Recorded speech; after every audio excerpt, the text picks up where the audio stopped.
The Empire State Building reigned as the tallest building in the world for 42 years, until the advent of the Twin Towers, which rose to 1,368 feet, 118 feet higher than the Empire State Building.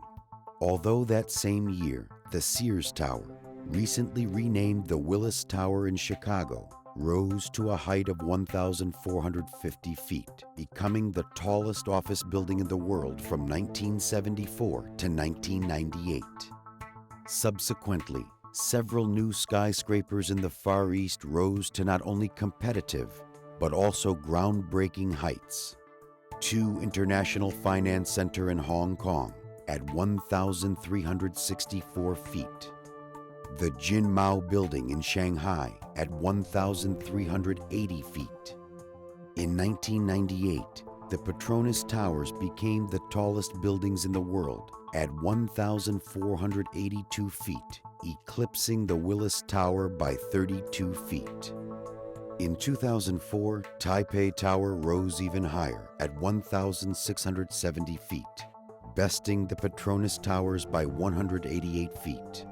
In 2008, the Shanghai World Financial Center climbed to 1,622 feet, narrowly shorter than the Taipei Tower, yet still ranked as the 3rd tallest building in the world. Yet, in the Middle East, the title of the world's tallest building belongs to the Burj Dubai in the United Arab Emirates, reaching an astounding 2,684 feet in the air, eclipsing the Taipei Towers by a whopping 1,014 feet.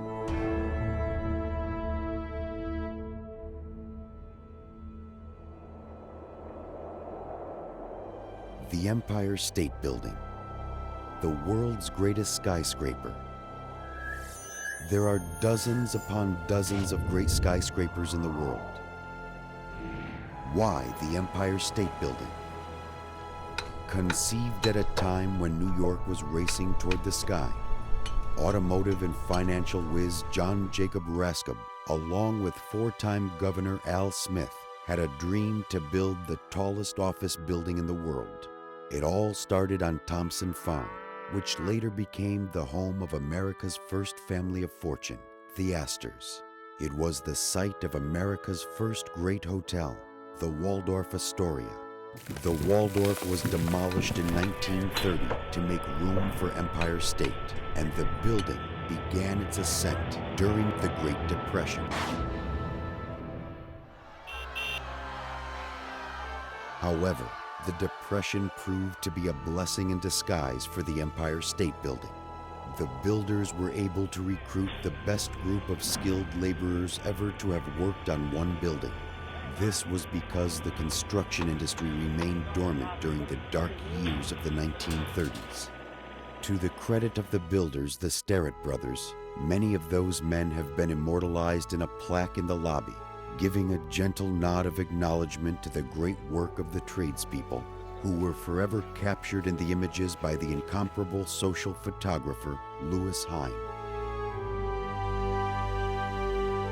Never before or since has a building been so well documented in capturing its soul.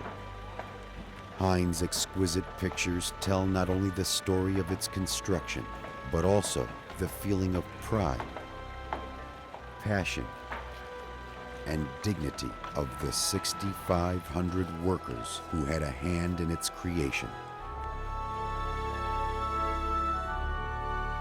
One of the great foresights of the builders was the 86th floor observation deck, where over 250 million people have gazed out over the great city and 5 states towards the horizon, lending itself to a bird's eye view. At the time the building was constructed, most people had never been in an airplane. The Empire State's observation deck was the highest point ever reached by its astonished visitors. The building proved to be revolutionary. Many new construction practices were developed and resolved in the building.